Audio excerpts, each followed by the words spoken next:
Seberapa Hmm, penting sih teman-teman mahasiswa di sini buat ikut magang tuh sebenarnya seberapa penting sih, Kang? Kalau seberapa penting, kalau dibilang magang penting nggak penting. Tapi apakah selalu harus ikut magang? Nggak juga, tergantung. Fakultas hukum terbaik di Indonesia, fakultas hukum apa? Waduh.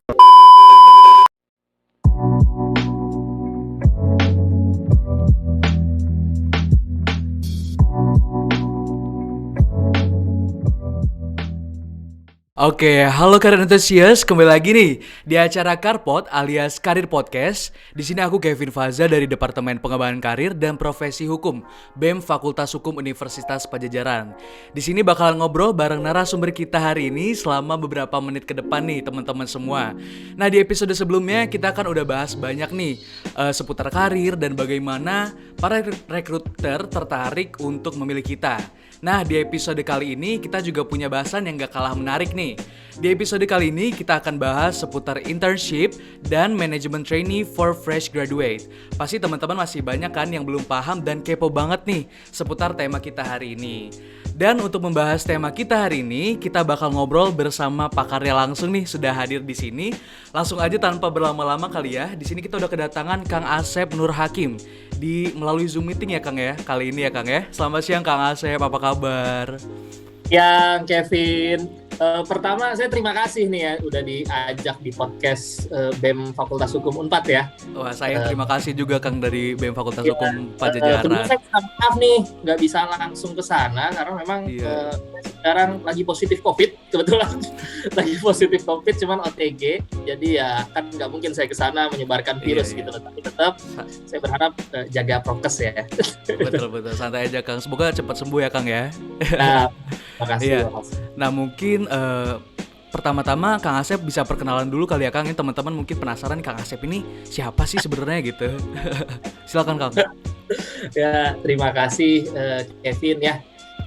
Saya sekarang saya alumni Fakultas Hukum Unpad tahun 2007 gitu loh. Jadi lulusan FK Unpad lah, UNPAD 2007. Nah, sekarang saya aktivitas menjadi salah satu manajer HR kebetulan di salah satu perusahaan logistik di Astra gitu di Jakarta di head office-nya gitu. Jadi saya megang beberapa company kebetulan di dunia logistik dan warehouse gitu. Nah, selain itu memang saya juga aktif di bagian pemerhati hubungan industrial ya. Kalau misalnya ini kan industrial relation biasanya kalau position name-nya biasanya selain di HR, aktivitas saya di situ tuh di komunitas IR sebagai consultant juga, kebetulan punya license advokat, jadi ya spesialisasinya ketenaga kerjaan atau employment law lah bahasanya, labor law kalau misalnya itu. Ya itu aja sih, iseng-iseng suka nulis buku, eh, seringnya sih lebih sering ngobrol ya,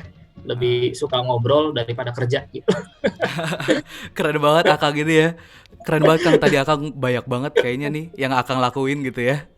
Nah, Enggak. selanjutnya nih mungkin tanpa berlama-lama lagi kita langsung aja kali ya Kang ke pembahasan kita kali ini ya Kang ya. Boleh, Nah, boleh. iya iya. Nah, di masa ini tuh kita sering lihat banget nih Kang lowongan-lowongan kerja magang gitu kan. Dan Oh ya. kebetulan kita juga ada Instagram nih Kang di @cdlpcenter. Kita sering banget ngepost informasi magang, terus antusias dari teman-teman itu banyak banget Kang. Terus selain di Instagram kita juga ada OA lain dari teman-teman tertarik banget nih Kang ikutan magang. Nah, ada pertanyaan nih Kang. Pertanyaan pertama itu dari aku nih sebenarnya. Seberapa penting sih teman-teman mahasiswa di sini buat ikut magang tuh sebenarnya seberapa penting sih Kang? Oke, kalau seberapa penting, kalau dibilang magang penting nggak penting. Tapi apakah selalu harus ikut magang? Nggak juga, tergantung. Gitu loh pertanyaannya. Jadi tujuannya apa dulu nih? Gitu loh. Kalau misal teman-teman mau berkarir, kalau berkarir kan banyak ya. Kalau kalau sarjana hukum tuh bisa jadi lawyering, notaris, apa hakim atau jaksa gitu kan banyak. Nah, kebetulan kalau pengalaman saya ini di dunia korporasi ya, jadi saya share pengalaman di fokus di bidang saya nih korporasi ataupun di konsultan industrial relation. Jadi gini, magang itu penting. Jadi buat teman-teman kalau misal ada kesempatan internship gitu loh di suatu perusahaan, ikutin gitu loh. Di angkatan saya dulu juga teman-teman angkatan saya ikut internship di kejaksaan, ada juga di Kemenlu biasanya kan itu kerjasama tuh. Sebenarnya untuk apa sih internship itu? Apakah kita biar langsung bisa kerja? Nggak juga, Jadi internship itu adalah momen yang pas untuk kita sebagai mahasiswa nih untuk mengenal dunia kerja itu seperti apa. Cukup mengenal, nggak perlu ahli gitu loh. Targetnya itu aja gitu loh. Internship itu syukur-syukur kita udah tahu nih ritme pekerjaan itu seperti apa gitu loh. Jadi itu kalau ditanya penting nggak sih internship? Penting. Kalau ada kesempatan ambil. Tapi apakah kalau mau masuk dunia kerja harus internship dulu? Nggak juga gitu. Nggak juga. Gitu loh. Jadi banyak aktivitas yang bisa teman-teman lakukan di kampus, kayak berorganisasi juga kan itu bagian daripada sebenarnya kita menumbuhkan soft skill kita. Ini teman-teman nih ngundang kayak gini, acara kayak gini kan itu kreativitas tersendiri tuh. Nah itu juga kan dinilai tuh, kalau misal saya sebagai HR nih, saya nilai, oh ini kandidat nih apa nih portofolionya, profilingnya seperti apa, oh ada pengalaman, oh ngebuat sesuatu yang beda gitu loh. Ya seperti itu. Jadi kalau pertanyaan penting, kalau misalnya ada kesempatan ambil gitu. Berarti penting juga ya Kang buat sebagai pengalaman gitu ya magang tuh ya Kang ya. Betul. Nah Kang, terus nih sebenarnya idealnya tuh semester berapa sih Kang mahasiswa daftar magang tuh? Semester awal atau semester akhir tuh bisa daftar semua nggak sih Kang buat magang atau gimana Kang? Kalau buat idealnya gitu. Idealnya tuh di semester di mana rekan-rekan itu merasa bahwa sudah bisa membagi waktu.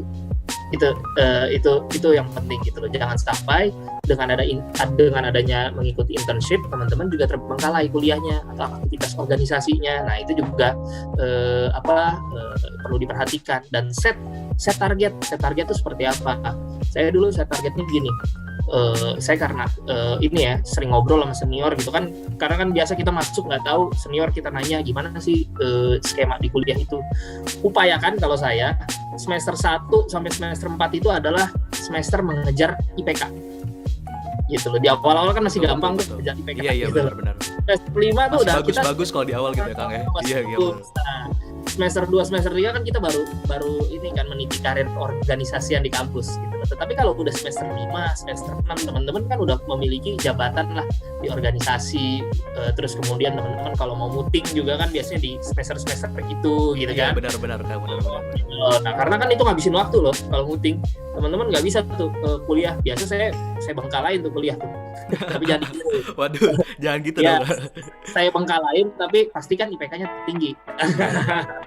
Gitu loh, dan ilmunya dapat. Jadi kalau waktu yang ideal mungkin semester 5, semester 6, 7, 8 itu waktu yang ideal gitu loh. Sambil teman-teman nyusun skripsi biasanya kan. Oh iya, berarti di semester akhir ya Kang ya.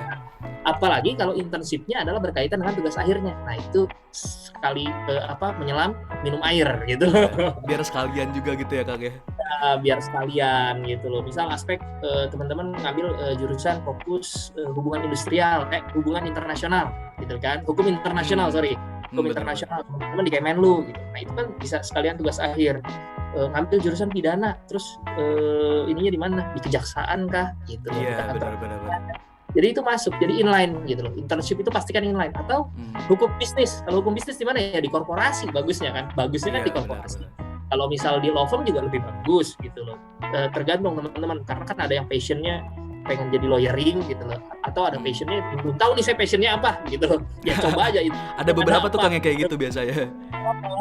Loh, kita masuk fakultas hukum juga terkadang beberapa dari kita kan nggak tahu tuh apa sih, yang penting daftar dulu aja nih, kayaknya keren ini fakultas terbaik. Nah, saya tanya nih sama Kevin, fakultas hukum terbaik di Indonesia fakultas hukum apa? Waduh, fakultas hukum Unpad lah pastinya Kang. Aduh, itu yang benar. Iya, kita harus bangga sama Unpad ya. Tapi ini mapaknya berhasil nih, pengurus mapaknya nih. Waduh. Oke Kang. Jadi kalau misalnya ada anak Unpad ditanya fakultas hukum mana yang terbaik? Fakultas hukum Unpad. Iyalah, Unpad terbaik Kang, pastinya. Oke, kita mungkin lanjut kali ya Kang ke pertanyaan berikutnya nih Kang. Nah, tadi Akang udah ngejelasin seputar magang nih Kang. Nah, apa sih yang harus dipersiapkan sama mahasiswa buat magang tuh apa sih? Sebelum kita daftar magang tuh apa sih yang harus dipersiapkan gitu Kang? Oke, yang paling pertama dipersiapkan adalah teman-teman harus melek informasi. Itu satu. Ya, mau magang tapi nggak ada informasi, ya mau magang kemana gitu loh. Jadi pastikan informasinya dapat dulu. Nah, cara mendapatkan informasi bisa banyak cara. Satu, literasi gitu kan, melalui media Google segala macam. Kedua adalah yang paling cepat biasanya networking melalui jalur BEM ini atau senior gitu. Nah, menjalin hubungan relasi itu penting tuh ya.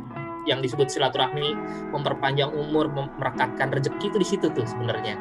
Itu relasi itu penting ngebangun relasi. Nah, selain informasi dan relasi, yang ketiga adalah menyiapkan mental. Itu paling penting, habit gitu loh. Jangan pikir bahwa saya yang penting internship aja biar nambahin portofolio, nggak gitu juga gitu loh. Tapi teman-teman harus membiasakan diri, set up nih mental disiplinan gitu loh. Karena di dunia kerja berbeda dengan dunia kuliah. Dunia kuliah itu paling enak menurut saya. Belajar semaunya, main semaunya gitu loh. Tinggal yang penting punya uang nggak di situ gitu kan. Iya benar kan. Kalau udah internship, polanya udah diatur tuh biasanya. Kita ngikutin pola kerja di satu corporate atau di suatu law firm gitu loh. Waktu kerjanya juga kita menyesuaikan walaupun itu internship ya gitu loh. Jadi mentalnya ketika biasa berhubungan kita hanya gap generasinya hanya 1, 2, 3 tahun, ini kita bisa gapnya terlalu jauh nih dengan yang usia 40-an, dengan usia yang 30-an, dengan usia yang 50-an. Nah, itulah jadi harus siap secara mental. Jadi informasi, kemudian yang kedua adalah relasi, ketiga mental. Ya, yang keempat ya tinggal jalanin aja lah. Jalanin. Iya benar banget Kang. Berarti banyak juga ya Kang yang harus disiapkan buat magang ini gitu ya Kang, nggak asal-asalan gitu ya. Asal dan set up waktu itu kan penting kan, teman-teman targetnya apa itu pastikan gitu. Internship jangan sampai ada kesempatan magang tapi 1 tahun, nah itu kan membahayakan perkuliahan juga kan, nggak dipikirkan iya kita mau magang tetapi kuliah kita delay 1 tahun, nah itu juga perlu dipertimbangkan. Oke. Nah selanjutnya nih Kang, aku tuh sering lihat kan beberapa kondisi mahasiswa yang udah daftar magang terus sambil kuliah gitu kan. Dan aku ngeliat tuh pada sibuk dan akhirnya akademiknya tuh nggak diperhatiin Kang. Tadi Akang bilang juga kan. Nah kira-kira menurut Akang nih, gimana sih caranya supaya kegiatan magang ini tuh gak ganggu akademik kita Kang, mahasiswa? Mungkin ada tips dari Akang gitu? Oke. Pertama tadi planning itu penting. Yang kita mau ngapa-ngapain, planning itu menjadi salah satu faktor utama. Nah, bagaimana kita memplanning waktu kapan kita magang, dari informasi yang kita dapatkan kan kita pilih-pilih, kita filter.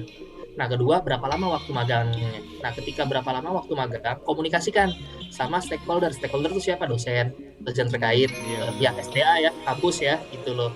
Nah, terus ukur diri kita. Diri kita diukur nih, ketika kita mengikuti magang 3 bulan, maka waktu magang kita tuh jam masuknya jam berapa? Jam 8 sampai jam 4 atau jam 8 sampai jam 5 misal. Nah, di magang itu bisa jadi kan kita nggak sibuk-sibuk banget juga kan, bisa jadi kan. Nah, disitulah waktu kita ikutin ngerjain tugas kuliah juga kan bisa. Nah, itulah yang dinilai penting secara mentality. Kenapa? Di situ kita diukur tuh bisa bagi waktu atau enggak. Kalau saya sebagai HR, saya akan lihat kamu magang, oke, saya lihat akademinya. Gimana dia cara membagi waktu, bagaimana dia menempatkan dirinya pada saat proses magang, bagaimana dia menempatkan diri sebagai mahasiswa, gitu loh. Itu kan pembawaan diri, gitu loh. Nah, kompetensi yang ada di diri kita itu tuh dinilai itu. Jadi bagaimana dia time managementnya, itu salah satu yang dinilai di dunia kerja, gitu loh. Jadi lawyer, lu punya klien gitu loh, minta besok udah hari ini udah disomasi gitu, dikasih 1 kali 24 jam. Kita nggak punya, sebagai lawyer nggak dididik untuk time management, habis kita. Klien pada kasus bisa kalah. Sama di korporasi pun demikian gitu. Besok ada meeting dengan direksi, hari ini kita harus menyiapkan materinya gitu. Pastikan hari ini siap gitu. Nah, dididiknya dari mana ya? Dari perkuliahan ya, di dunia kuliah ya gimana? Salah satunya kalau ikutin internship, teman-teman gimana bisa nggak atur waktunya? Teman-teman berorganisasi, teman-teman sambil kuliah bisa nggak jangan sampai di organisasinya dia jagoan banget, singa banget ya di organisasi, tapi di kuliahannya memble. Nah gitu. Itu artinya dia tidak bisa membagi waktu, time managementnya dia nggak bagus. Gitu. Berarti yang penting tuh time management ya Kang ya sebenarnya. Ya, salah satunya time management. Dan memanfaatkan waktu kayak gimana gitu ya. Betul. Benar. Oke, nah selanjutnya nih Kang, tadi kan kita udah ngebahas magang saat kita masih kuliah gitu ya Kang. Nah, kalau magang setelah lulus kuliah tuh apa sih Kang bedanya? Ada yang berbeda nggak sih saat kuliah atau pas lulus kuliah, magangnya beda nggak sih sebenarnya? Sebenarnya gini, konteks pemagangan itu ada aturannya sebenarnya ya. Tapi karena konteks ini saya paham maksudnya mungkin manajemen trainee ya. Manajemen trainee bukan? Ya, manajemen trainee. Jadi magang setelah kuliah atau internship setelah kuliah ya. Ini yang saya bedakan. Iya, internship setelah kuliah. internship pasca kuliah. Bagusnya gimana? Kalau seandainya teman-teman masih belum mendapatkan activity atau pekerjaan atau job gitu loh, internship pasca kuliah itu bagus nggak? Bagus menurut saya, karena itu mengisi kekosongan dan menyiapkan mental kita di dunia kerja yang nyata nantinya. Ketika sudah beres internship, teman-teman akan bekerja kan, sambil internship kan sambil paralel teman-teman ikutan tes kan, job test atau ada makan mana gitu ya, nggak apa-apa. Jadi setidaknya teman-teman sudah tahu situasinya. Yang membedakan hanya masalah waktu aja. Kalau internship sebelum kuliah teman-teman ya masih kuliah. Kalau internship pasca kuliah ya teman-teman memang prosesnya pada saat free kan gitu. Tapi kalau misal dipilih pasca kuliah, ada internship, ada MT atau ada pekerjaan, mana yang dipilih? Yang pekerjaan ambil, jangan internship lagi, karena biar di bekerja itu sekaligus udah belajar, jadi nggak belajar lagi, itu udah praktek itu, belajar langsung gitu ya Kang ya. Tuh kalau ada dua pilihan itu. Tapi kalau masih belum ada pilihan dan ada kesempatannya internship, ambil gitu loh. Tapi ingat waktunya, jangan terlalu lama. Namanya internship kan nggak lama ya, paling 3 bulan gitu. Jangan ambil yang 1 tahun internship. Nah itu perlu dikonsider tuh, teman-teman mau dunia kerja atau mau magang aja gitu. Iya Kang, bener-bener Kan bukan magang namanya, maksudnya bukan internship kelamaan gitu. Ya Kang. Kelamaan, jadi kayak digantung statusnya. Nggak enak ya Kang digantung-gantung magang gitu. Teman-teman kan punya title kan, sarjana gitu. Kalau internship terlalu lama juga kurang bagus menurut saya. Oke Kang. Nah selanjutnya nih Kang ya, aku mau nanya nih ke Akang, gimana sih caranya beradaptasi sama lingkungan kerja? Mungkin kita kaget nih sebagai fresh graduate, ataupun mungkin kita yang dari dunia kuliah masuk ke dunia kerja tuh kayak beda gitu Kang. Nah gimana sih cara kita adaptasi di dunia kerja nanti saat magang Kang? Oke, pertama kalau misal di dunia kerja gini ya, kita ke dunia kerja itu kaget, walaupun teman-teman biasa berorganisasi akan terjadi perbedaan gitu loh. Nah, tapi dengan teman-teman biasa berorganisasi di kampus atau punya aktivitas ekstra kampus, misal aktif di mana, di kegiatan apa, itu tuh menumbuh kembangkan skill teman-teman untuk berelasi gitu loh, networking antar gap gitu, antar generation gitu loh. Nah itu untuk membekali diri ketika di dunia kerja nggak terlalu kaget, itu satu. Nah pada saat di kampusnya emang harus dipupuk dulu tuh. Pada saat kita masih menjadi mahasiswa, ikutin organisasi sebanyak-banyaknya atau sesuai dengan bidang dan minat rekan-rekan, ikutin dan itu jadi pelajaran nanti time management. Jadi kalau misalnya diajak panitiaan terus ogah-ogahan, jangan. Kita harus passion di situ, kita harus kasih apa yang terbaik di situ. Nah, pada saat masuk ke dunia kerja, pada saat magang atau pas di dunia kerja, saran saya satu, pertama kita jangan berpuas diri, itu satu. Harus mau belajar gitu loh, belajar hal baru. Bisa jadi kita sarjana hukum, belajar pada saat di dunia kerja, walaupun itu di lawyering gitu loh, atau di misal jadi jaksa segala macam, kita juga masih belajar lagi gitu loh. Dan kedua, respect sama yang lebih dulu masuk daripada kita gitu loh, atau senior kita. Kadang ketika kita masuk di dunia kerja, level kita tuh udah di tengah. Ada yang lebih senior, jauh lebih tua daripada kita, levelnya di bawah. Nah, how to communicate dengan bawahan kita secara leveling yang lebih lama. Nah, itu juga kan butuh pendekatan yang ini, soft skillnya yang harus bagus, interpersonal skill gitu loh. Nah, kedua yang selanjutnya adalah tetap humble dan low profile gitu loh. Jangan gua fakultas sarjana hukum nih, gua sarjana hukum Unpad gitu loh. Lu sarjana hukum universitas titik-titik misalnya, nggak jelas gitu. Lu apa nih, lu kampus nomor sekian. Tetap humble, karena namanya dunia kerja itu kita tidak bekerja sendiri, tapi kita kerja sama tim gitu loh. Jadi interpersonal skillnya yang harus kita pupuk. Dan gini, bedanya adalah tingkat kedisiplinan. Teman-teman juga jangan kaget gitu loh, karena beda kuliah, beda di dunia kerja gitu. Oke. Nah selanjutnya nih Kang, mungkin pertanyaan terakhir seputar magang nih Kang, dari aku dan teman-teman semua di sini pendengar. Kira-kira dari Akang ada tips gak nih buat kita yang mau daftar magang? apa aja yang harus disiapin. Oh tadi udah yang disiapin ya. Ada tips ini ya nggak Kang? Tips-tips dari Akang aja gitu. Tips and trick. Oke. Baik. Terkadang jahatnya dunia kerja, even itu internship itu diseleksi, gitu loh. Even itu internship itu diseleksi. Jadi penting buat kita mahasiswa itu mulai personal branding itu penting. Personal branding. Jadi kalau teman-teman punya aktivitas apa, sekarang kan zamannya sosial media ya. Sosial media dilihat tuh fitnya tuh. Fitnya kalau yang ngaco-ngaco, yang merusak branding kita, nah itu difilter deh. Kalau udah semester akhir ya.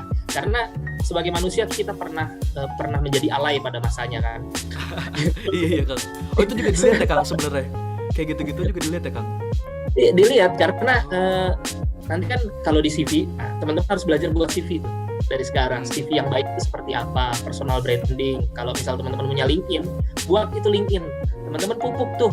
Sekarang lagi masa pandemi itu enak untuk belajar ya, teman-teman webinar gitu. Terus kalau misal di kampus, kalau misal teman-teman mau ke korporasi, pastikan teman-teman ngikutin kegiatan-kegiatan kayak analisa SWOT gitu, step gitu. Nah, udah mulai belajar, walaupun nanti kita di korporasi sebagai legal officer gitu kan, atau sebagai HR di bagian industrial relation gitu loh. Itu analisa itu penting. Nah, analisa kita kan kadang belum terstruktur tuh teman-teman mahasiswa. Itu penting tuh belajar kayak SWOT, analisis seperti apa. Belajar tuh dari manapun analisa, cara menganalisa, karena di dunia kerja biasanya seperti itu. Nah, personal branding, kemudian kemampuan untuk belajar itu mulai dipupuk gitu loh. Dan yang penting tadi informasinya teman-teman harus up to date gitu loh. Siapkan CV-nya, siapkan kompetensinya gitu loh. Dan yang nggak kalah penting, mental. Oh, iya. Oke, terima kasih Kang buat tips buat magangnya nih, buat teman-teman mungkin bisa didengerin ya, dan mungkin nanti dipraktekkan juga kalau teman-teman semua mau magang gitu ya. Nah teman-teman, tadi kan kita udah bahas seputar magang nih teman-teman ya. Nah selanjutnya tuh kita bakal bahas tentang salah satu program yang gak kalah menarik dibanding magang ini Kang, yaitu manajemen training. Kita bakal bahas juga nih Kang. Oh, seru. Iya. Jadi belajar yang dibayar besar. Nah iya.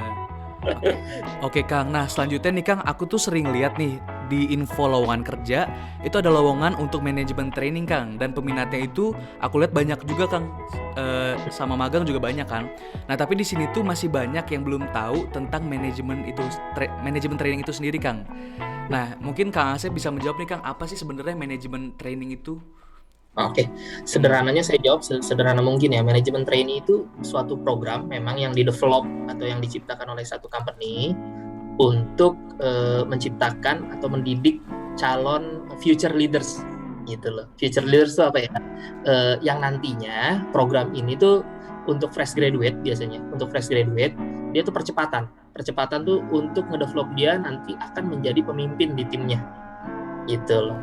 Jadi untuk posisi-posisi supervisor biasanya manajemen trainee itu level supervisory level gitu loh. Jadi nanti disiapkan dia nanti ke depan sekian tahun ke depan dia akan kita develop untuk jadi manajer, GM segala macam ya. Memang itu disiapkannya untuk ke arah sana. Jadi manajemen trainee itu apa sih? Manajemen trainee ya sama karyawan, hanya ada program di situ. Program apa? Program pengembangan. Biasanya dia dikasih waktu beda-beda ya. Setiap perusahaan itu manajemen trainee. Nggak setiap perusahaan itu memiliki program manajemen trainee. Itu satu. Nah, ketika punya program manajemen trainee, waktunya juga beda-beda. Ada yang 6 bulan, ada yang 1 tahun. Nah, tapi kesamaannya adalah apa? Biasanya di situ program pengembangan dia ada on job training. On job training, terus dia disuruh ngebuat suatu project gitu. Nah, nanti dia dievaluasi dari situ tuh. Gitu. Ketika ngebuat project kan dia nanti akan bekerja sama dengan berbagai fungsi dan berbagai elemen tuh biasanya. Nah, di situ akan dilihat tuh interpersonal skill dia seperti apa, terus kemudian drive and courage-nya seperti apa, terus kemudian analisanya betul nggak tuh dalam menyelesaikan suatu permasalahan. Kira-kira itu. Nah, manajemen training itu sederhananya adalah orang yang baru masuk, fresh graduate yang baru masuk, belajar tapi dibayar besar. Bener. Nah sebenarnya Kang, aku ngeliat juga banyak sebenarnya kesamaan ya Kang antara magang sama manajemen trainee ini Kang, dan orang juga mungkin agak bingung ya Kang sebenarnya apa sih perbedaan antara dua program itu Kang sebenarnya. yang paling Oke. menonjol dari dua program ini, Kang? Oke, yang paling menonjol biasanya kalau internship itu hanya sebatas temporary, dalam waktu yang singkat gitu loh. 3 bulan kita internship untuk suatu kegiatan tertentu, kalau misal tugas akhir gitu loh, atau 3 bulan selesai, udah. Jadi memang perusahaan tuh nggak terlalu bukan untuk yang jangka panjang yang internship itu. Nah, tetapi kalau yang program MT, emang ini perusahaan butuh untuk jangka panjang untuk mengisi manpower training dia gitu loh, untuk mengisi pos-pos yang ada di struktur organisasi dia ke depannya gitu sederhananya. Jadi MT apa sih? MT manajemen training, pelatihan, kontrak setahun, kontrak 6 bulan gitu loh. Nah, MT tuh untuk sarjana apa sih? Untuk lulusan apa? Biasanya untuk seluruh jurusan gitu loh, tergantung posisinya. Jadi kalau S1, kita di HR itu melihat S1 itu bisa jadi mau dia sarjana pertanian. Kalau MT itu kan ada yang umum juga kan. Iya, MT benar. MD supervisor itu kan untuk yang umum. Tetapi kalau kita sarjana hukum biasanya ada yang spesifik tuh, MT legal atau MT-HR, MT-IR gitu, industrial relation gitu. Itu lebih spesifik tuh, kayak gitu. Jadi nanti dibentuk suatu project tuh, nanti dibentuk project 1 tahun itu atau 6 bulan. Itu bedanya di situ tuh. Kalau yang internship temporary dan biasanya juga nggak dapat uang saku, ya uang sakunya kecil paling. Nah, kalau misalnya MT itu uang sakunya besar. Iya benar, Kang. Dan ada tekanan juga untuk teman-teman harus bisa menyelesaikan suatu project. Oke, Kang, oke. Berarti cukup beda juga ya, Kang, antara manajemen training dan magang gitu, Kang, ya. Sangat beda. Berbeda juga ya, ternyata nggak sama-sama juga gitu. Nah, beda. Jadi kalau misal teman-teman baru lulus terus ada pilihan internship dan MT, ya teman-teman ambil MT. Mending MT ya, Kang, gitu ya. Karena proses seleksinya juga lebih sulit ya. Lebih sulit. Oke, Kang. Nah, mungkin aku mau nanya nih, Kang, selanjutnya dulu ya, Kang, mungkin ke pertanyaan selanjutnya nih. Sebenarnya benefitsnya tuh apa sih, Kang, di program manajemen training ini? Tadi mungkin udah disinggung-singgung dikit juga kan ya sama Kang. Satu gini, teman-teman memang di manajemen training ini perusahaan pasti berharap teman-teman itu nanti akan menjadi pemimpin di strukturnya gitu loh. Terus kedua, benefitnya adalah kalau benefit dari kita lulusan mahasiswa ya, sarjana hukum misal, di situ kita belajar yang namanya benar-benar dunia kerja itu seperti apa, dan menjalankan suatu project improvement yang bisa kita berikan real kepada perusahaan itu apa gitu loh. Nah, ketiga adalah yang paling penting itu untuk karir path kita juga gitu loh. Di MT itu nanti akan dipilih MT terbaik itu siapa. Jadi gengsi juga kalau udah MT tapi nggak lolos, kan malu kan. Iya, Kang, benar. Harus lolos. Jadi jangan targetnya jangan cuma lolos, tapi jadilah MT yang terbaik gitu loh. Itu gitu loh. Jadi karir path-nya kan MT, terus dia jadi karyawan biasanya kan, udah di karyawan itu dia biasanya udah masuk ke level supervisory gitu loh, supervisory. Jadi dia punya tim, atau ada juga yang nggak punya tim, tapi ya dia secara level itu kalau MT itu udah di tengah tuh, mid managerial. Oke, Kang, oke. Nah, Kang, tadi kan benefitnya itu buat kita gitu ya, Kang, selaku yang ngedaftar. Nah, sebenarnya teman-teman juga mungkin penasaran nih, apa sih benefitnya buat perusahaan ngadain manajemen training itu? Sebenarnya buat apa sih, Kang? Ada untungnya nggak sih buat perusahaan-perusahaan yang ngadain program itu sebenarnya? Ya, pasti ada ya. Kalau namanya korporasi ngebuat program pasti untuk keuntungan, bukan yayasan. Iya, benar. Gitu. Itu keuntungannya buat perusahaan fresh graduate tentu diharapkan kan dia tenaganya juga masih semangatnya masih strong, masih muda gitu ya, Kang ya. Ya nggak kalah penting kita ngebangun culture perusahaan tuh dari awal gitu. Bedanya fresh graduate, kadang kan pilihannya saya fresh graduate susah bersaing karena perusahaan memilih yang udah experience. Sementara orang yang experience mengeluhkan bahwa saya kalah bersaing karena yang dipilih oleh perusahaan adalah fresh graduate.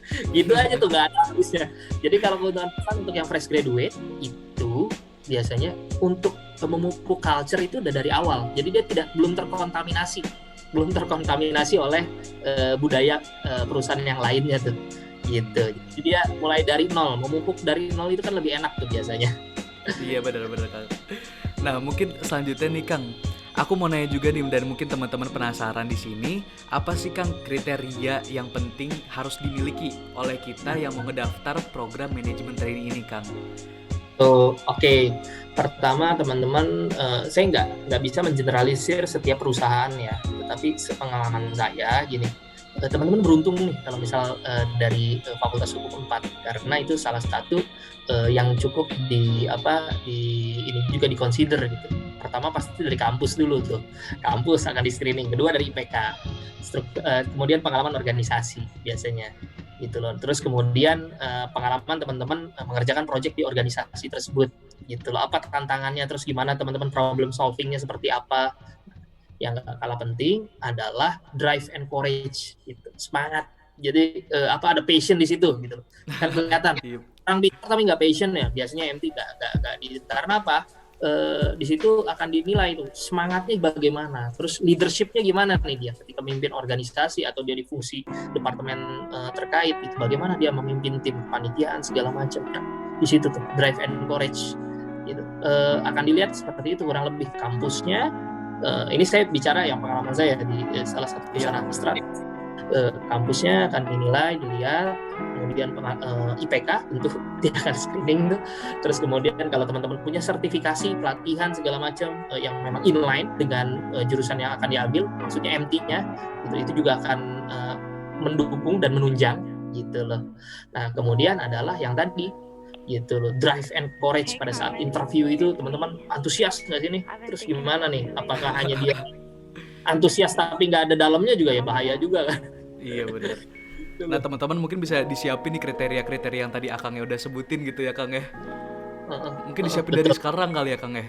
Dari sekarang teman-teman punya media sosial, kalau udah semester akhir itu akan dicek di CV itu media sosialnya apa, LinkedIn-nya punya nggak. Kalau LinkedIn-nya kosong aja nggak ada aktivitas, teman-teman kayak gini, aktivitas kayak gini di feed di IG teman-teman atau di Instagram, di LinkedIn teman-teman. Nah itu jadi value edit gitu. Oh ternyata orang ini aktif di ini interpersonal skillnya juga ada gitu, leadershipnya juga kelihatan gitu loh. Bansos ya ini aja agak narsis sedikit, nggak apa-apa lah ya. Iya. Ini feedingnya rapi, jangan sampai instastory-nya pas kita lagi proses seleksi MT, instastory-nya ini ngejelek-jelekin mantan gitu. Waduh, harus positif ya Kang semua isinya. harus positif gitu. Oke, Kang, mungkin aku mau nanya lagi nih lebih detail tentang manajemen training ini Kang. Sebenarnya tuh pegawai manajemen training itu ngapain aja sih Kang, kerjanya dan sistemnya itu gimana sih? Yang lebih detailnya lagi nih Kang. Lebih detail. Oke, lebih detail lagi. Saya ambil contoh yang korelasinya masih ada dengan sarjana hukum lah ya. Boleh Kang, boleh banget. Oke, saya ambil dua contoh, MT Legal dan MT HR di bidang Industrial Relation. Biasanya kan masih ada kaitannya tuh hukum perburuhan gitu loh kan. Ya, kalau MT Legal biasanya teman-teman itu kalau di dunia legal kan ada banyak kontrak segala macam, atau bisnis law-nya kan biasanya commercial law-nya harus kuat tuh, ya kan, hukum bisnisnya. Investment law-nya segala macam harus kuat. Nah, sebagai MT apa yang dilakukan? Dia mengerjakan pekerjaan yang dilakukan oleh karyawan legal pada umumnya gitu, drafting kontrak, terus kemudian bertemu assessment vendor gitu, assessment kontrak, mana pro cons-nya seperti apa. Nah kemudian yang membedakan MT apa? Ada nggak di dalam aktivitas di perusahaan tersebut, di bagian legal tersebut, di departemen legal tersebut yang butuh improvement. Improvement itu dilihat dari apa? Ketika ada masalah, kita buat solusinya gitu. Dan apa dampaknya buat perusahaan, dan lebih jauh secara nominal berapa cost yang kita saving buat company gitu. Atau kita menyederhanakan proses, bisa jadi kan kayak gitu. Misal standarisasi, ini kontrak terlalu banyak nih karena kita perusahaan jasa, kita banyak kontrak yang harus kita review, sehingga apa, workload dari suatu pekerjaan departemen legal itu nggak kekejar. Nah kita sebagai MT kita melihat ada problem itu, sehingga kita menstandarisasi kontrak yang ada gitu loh, membuat kontrak payung nih. Kalau kerjasama dengan oil and gas, kontrak standarnya seperti ini, sehingga waktu yang tadinya dibutuhkan 2 hari kita bisa selesaikan dalam 2 jam. Itu improvement gitu loh. Di MT itu yang dibutuhkan gitu loh. Jadi satu project improvement yang dia melihat masalah, terus dia mengembangkan masalah itu menjadi solusi gitu loh, dan bisa bermanfaat buat company. Itu kalau legal. Kalau misal HR, misal teman-teman di HR nih, Itu di industrialization teman-teman melihat, oh belum ada aturan perusahaan yang rapih nih mengaturnya. Nah teman-teman Hmm. buat suatu peraturan perusahaan. Oh perjanjian kerjanya nggak sesuai nih dengan konteks ketenaga kerjaan atau undang-undang cipta kerja. Teman-teman ngebuat standarisasi perjanjian kerja tersebut. Oh ternyata kerjasama dengan vendor outsourcing atau alih daya ini terlambat terus prosesnya. Dibuatlah kerjasama standarisasi si vendornya, terus kerjasama sama vendornya yang mengamankan dari sudut pandang perusahaan gitu loh. Gitu. Oke deh Kang. Contohnya Kira udah gitu. jelas banget nih, jadi teman-teman udah bisa ada gambaran istilahnya buat manajemen trainee ini ya Kang ya. Karena kalau di Oke, lawyer kan nggak ada MT ya, jadi saya hanya bisa menyampaikan MT di iya korporasi. iya, benar-benar benar. Oke deh Kang. Nah pertanyaan terakhir nih Kang untuk Oh, menutup kita hari ini, buat pendengar boleh. kita ini, apa sih tips and trick buat teman-teman pendengar nih yang mau daftar program manajemen trainee Kang? Sama sebenarnya ya sama yang Sama internship. juga sama magang ya Kang ya. Teman-teman teman-teman LinkedIn tuh, LinkedIn akun LinkedIn teman-teman follow tuh, follow senior teman-teman yang udah ada di korporasi. Kalau MT ya, yang ada di korporasi, terus follow juga perusahaan-perusahaan yang memang teman-teman udah set up. Oh saya pengen berkarir di perusahaan, berarti kan MT kan? Hmm. MT berarti kan di korporasi itu. Ikut apakah Pertamina kah atau BUMN kah ataukah swasta, misal oil and gas segala macam. Nah, yang terpenting teman-teman selain hanya bukan cuma mengikuti informasi tersebut, tapi kembangkan diri teman-teman dari sekarang. Gitu, Hmm. leadershipnya, drive and courage-nya, interpersonal skill-nya, teknis analisanya, karena banyak yang gagal di proses improvement itu di analisa, gitu loh, analisa improvementnya, karena dia nggak biasa menggunakan SWOT analisis, 8 step, 8 step, atau kalau di Toyota business process gitu loh. Ya seperti itu, jadi mulai kenal, tumbuh kenali, jangan cuman kita kenal ada gium hukum aja gitu loh, walaupun sarjana hukum ya gitu, ada gium hukum wajib gitu, yang lainnya kita harus pupuk gitu kalau mau kalau memang mau menjadi MT gitu ke depannya Oke gitu. deh Kang, terima kasih mungkin tipsnya Kang. Ini mungkin pertanyaan terakhir yang Kang hari ini di episode kali ini nih, pertanyaan terakhir gitu Kang. Oke deh, sekian mungkin teman-teman semua. Sebelumnya aku mau terima kasih nih buat Kang Asep. Terima kasih banget nih udah ngeluangin waktunya buat ngobrol-ngobrol bareng kita nih. Semoga pembahasan tadi bermanfaat ya buat teman-teman yang mendengar juga di sini gitu. Nah, terima kasih, semangat terus buat teman-teman di masa pandemi ini, karena yakinlah bahwa masa depan kalian tuh cerah, tinggal bagaimana kitanya gitu loh. Jadi cerah, keyakinan itu optimis berangkat dari kita, optimis tapi tetap humble gitu. Dan di masa pandemi yang penting jaga kesehatan, karena nggak bisa kita kuliah kalau nggak sehat, nggak bisa kita beraktivitas kalau nggak sehat. Nah itu penting. Itu aja dari saya, salam buat teman-teman ya. Oke, Sukses terima terus. kasih ya Kang.